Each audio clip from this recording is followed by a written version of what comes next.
Hello, everybody. I'm Mark Love Williamson, and I'm your instructor for religion class for fall 2020. This is a 15-week course, and I know that fall 2020 may not be the fall that you were expecting to have. It's not the fall I was expecting to have. So the first thing I want to do is I want to acknowledge that for many of us, this is a stressful situation. There may be direct physical threats or stresses such as food, shelter, basic needs. There may be financial stress because of an uncertain work environment. So I want to acknowledge that, and I want to point out that CNM has a resource sheet for all students. There's also a separate resource sheet in the Blackboard shell. So if you're experiencing any kind of stress or you have questions, look at the resource sheet. Reach out to me if you have questions. If there's something that you need, for example, this summer I helped a student get a new computer screen. Hers broke and she could only literally see half the screen, and that's a lousy way to do papers, right, and watch videos with half a screen. So use the resource sheet. Make sure you're taking care of yourself as best you can. If you run into problems, reach out to me, reach out to CNM, to the achievement coaches at CNM. And so we want to make sure that everyone's whole as much as possible so that you can do well as a student. So what resources do you need for this class? So the first thing you're going to need is you're going to need internet of some sort. I know that many of you may have mostly access to a handheld device. I urge you to try and get access to a computer, a laptop or a desk computer. There's lots of videos to watch. You'll do better on a big screen. There's lots of writing to do in this course, and being able to use all the formatting and other tools that a computer has or that has more readily available or easily available is going to help you out. The other thing you do not need in this class is you do not need a textbook. There is no textbook for this course. All materials will be provided online. The only exception to that is that when you do your term paper later this semester, you may need to order a book or get one from a library. You can also get an electronic book as well. So that might be an expense that you would have later this semester. So what can you expect in this course? So there will be a new announcement every Monday, and that will tell you what work is due that coming week. There will be office hours. These office hours will be posted. That means that I'm live and available during that time. Some Mondays there will be lectures, not every Monday. If I do a live lecture, it will be recorded and put on the Blackboard shell, and you will be required to watch it. But you do not have to attend the live lecture if that does not work with your schedule. The advantage of the live lecture is that you can raise your hand and I can stop and answer questions, and we can make sure that the material is as clear as possible. Okay. Overall, the assignments will be due Monday at midnight. So this gives you, most of the time, 8 days to do the assignments. So they will open on Monday and be due on Monday, with a couple of exceptions.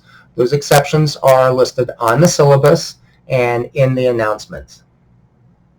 There's lots of reading, watching, and writing in this course. So be prepared for that. Be prepared to spend time taking care of all of those requirements. So one of the most important resources you can have is time and a schedule. So this course is not set up, it's not a do-it-your-own pace course. There are assignments that are due, like discussions, and many written assignments that are due every single week. So you cannot wait and do it halfway through the semester or at the end of the semester. You cannot go back and do material that was open weeks and weeks ago. So having several time blocks where you can work, a time block perhaps for reading and video watching, a time block for discussion and writing, a time block to make sure that you've covered everything. That's probably the best way to organize yourself to succeed in an online course. That way, if one of your time blocks gets taken up, if you have a change in circumstances, then you still have a couple of other time blocks when you can do the work. There are a number of places where you can find out when things are due. First of all, there's the weekly announcements, right? I had a student say that they didn't get the announcements. That's not true. The announcements pop up whenever you log into Blackboard. It's up to you to read the announcements. You have to click on it and read it. But there's a weekly announcement, and everyone gets the announcement, and that has the due dates. So please don't just scan it, phone it in, and move on. Second place is the syllabus. The syllabus has the due dates for the entire semester. So if you're concerned about something, when is that due? I know there's a big project. Let me look at it. Oh, it's not till week 12, but I could start it now because I've got time this week. You know, find some plans, do some strategizing. The third place on Blackboard, in the left-hand column, there is a little button that says My Grades, and that will open up and show you all the assignments, all the discussions, everything that has a score attached to it for the entire semester, and the due date. Okay. Sometimes I mess up a little and I have a due date, from 2018 or something. So let me know if something's not right, and we'll get it fixed. Email me, keep in touch with me. So there are several ways to keep in touch with me. Just use the email tab in Blackboard that connects to my CNM email. I'm online every single day of the week. The other thing you can do is you can text me. So text me or email me anytime, day or night. I silence my devices when I need privacy, when I need downtime, so I will get it as soon as I am available. But you're not going to wake me up if you text me at 2 a.m. And I will do my best to text you back, or we can set up a phone time. I actually enjoy very much talking to my students because I miss seeing my students, which used to be part of life and is not anymore. So send me a text, send me an email if something's come up. One of the hardest things about being an instructor is not knowing what happens to students, particularly online. They won't log in for 5 or 6 days and may not even notice that you didn't log in. So unlike the classroom, I can't tell who hasn't been there, right? Because people turn in their assignments at different times, so I can't tell who's missing. And I don't know what's going on unless you reach out to me. So please reach out to me if you have changing circumstances, if you're lost in the material, if you're overwhelmed by the material, if you just needed a break, if you needed some personal time to catch up, please let me know that. So what should you be doing next? The next thing you should be doing is that you should log into the course, go to the Start Here menu that has all the information about how to get help on Blackboard, what sort of programs you need to be able to run the course and things like that. Most of that's pretty basic. Look at the resources page and see if there's anything you need, or just know what's out there in case you need something.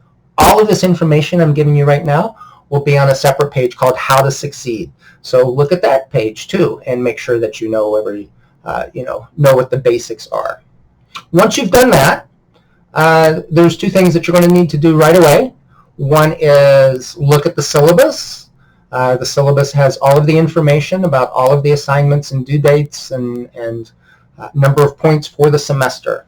So look at the syllabus and take the syllabus quiz. You may take the syllabus quiz as many times as you want to improve your score and get a perfect score. So, so read the syllabus, keep it open, take the syllabus quiz. Some of the questions on the syllabus quiz, one in particular, has a hard time taking people's input. If you try the syllabus quiz 3 or 4 times, you think you have it right, don't keep doing it. Please don't do it 20 times. I don't want to see that. You don't need to spend your time doing that. All right? But take the syllabus quiz and then go to the introductory discussion. That's where I'll be asking you to tell everyone a little bit about yourself and why you're in religion class, and give us kind of a picture of what things are like for you right now. And so those are the main things that you should be looking at immediately. Once that's accomplished, once you've done Start Here, syllabus quiz, and the introductions, then it's a good time to move on to the first learning module and begin looking at the material and watching the videos and getting yourself going for religion class. So I look forward to seeing you all around, and I hope you have a great week.